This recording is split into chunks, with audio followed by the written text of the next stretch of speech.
merupakan kasus yang sudah sangat lama. Ya, seperti di Populi. Itu sudah ada satu anak yang bernama Butet, sekitar umur 2 atau 3 tahun. Dia perbuatannya sangat kejam dengan saya.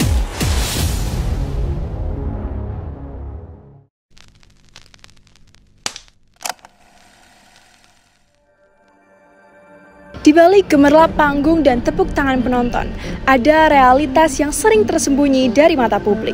Oriental Circus Indonesia yang telah menghibur masyarakat selama puluhan tahun, menyimpan cerita lain tentang jerih payah manusia yang terbungkam dan suara-suara yang tak pernah terdengar. Para pekerja sirkus, termasuk anak-anak, kerap diharapkan pada kondisi kerja yang jauh dari kata layak. Jam kerja panjang, minimnya akses terhadap pendidikan, hingga tekanan fisik dan mental yang tidak manusiawi. Dalam beberapa kasus, hak-hak dasar mereka sebagai manusia, seperti hak atas pendidikan, kesehatan, dan perlindungan, kerap diabaikan atas nama hiburan. Melalui dokumenter ini, kami mengajak Anda untuk melihat lebih dekat pelanggaran hak asasi manusia yang terjadi di balik layar sebuah pertunjukan. Karena di balik tawa, mungkin ada air mata yang tak pernah terlihat. Namun, yang menjadi pertanyaannya adalah bagaimana semua ini bisa terjadi di tengah sorotan publik yang begitu terang. Di Indonesia, sirkus kerap dipandang sebagai hiburan tradisional yang menghibur dan mengagumkan. Tapi, di balik semua itu, regulasi yang mengatur perlindungan hak-hak pekerjanya justru masih kabur dan minim pengawasan. Banyak kasus eksploitasi dalam industri hiburan yang tidak pernah terungkap atau bahkan dianggap wajar. Buruh seni, khususnya dalam dunia sirkus, tidak selalu mendapatkan pengakuan sebagai pekerja yang berhak atas perlindungan hukum. Nah, setelah itu saya dibawa ke Oriental Sirkus. Setelah itu saya dilatih seperti biasa. Saya mendapat, masih umur segitu saya sudah mendapat kekerasan ketika saya tidak bisa dikasih latihan, misalnya nggak bisa, itu saya dapat pukulan kayak tendangan di rotan, itu sudah hal biasa buat kami.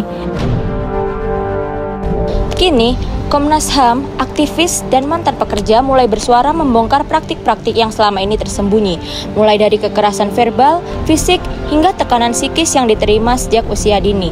Ini bukan hanya persoalan pelanggaran peraturan kerja, ini adalah isu kemanusiaan. Melalui sorotan kasus Oriental Circus Indonesia, kita akan menyelami lebih jauh bagaimana sistem ini bekerja, siapa yang seharusnya bertanggung jawab, dan apa yang bisa dilakukan untuk mencegah tragedi yang sama terulang di masa depan. Kabar dugaan eksploitasi ini muncul ketika mantan para pemain OCI datang ke kantor Kementerian Hak Asasi Manusia pada Selasa 15 April untuk mengadukan soal dugaan eksploitasi tersebut yang kemudian diusut oleh Kementerian HAM.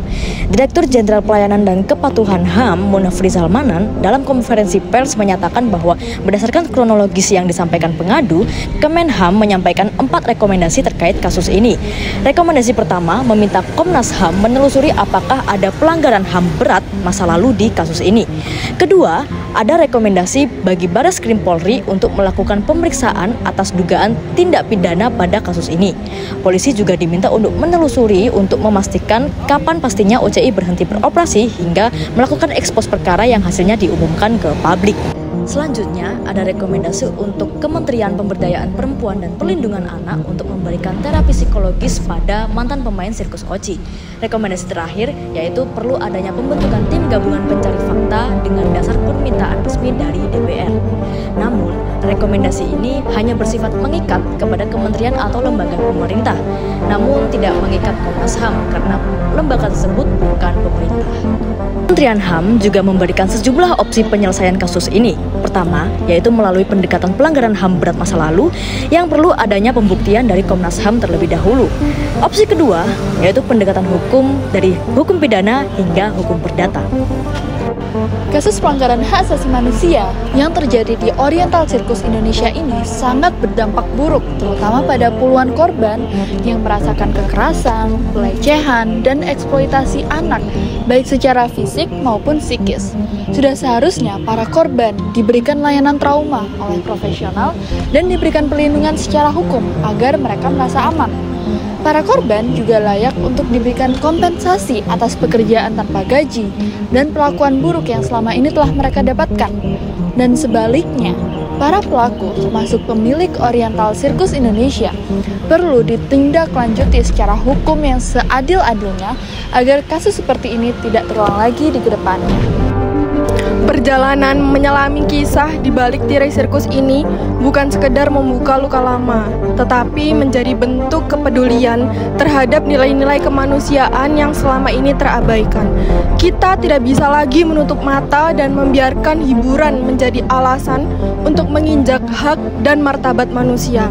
Semoga dengan terbukanya kasus ini, kita semua sebagai masyarakat bisa lebih sadar, lebih kritis, dan lebih peduli terhadap eksploitasi yang bisa terjadi di mana saja, bahkan dalam dunia yang terlihat penuh tawa. Karena setiap tawa di panggung tak seharusnya dibayar dengan air mata di belakang layar. Sekian, terima kasih.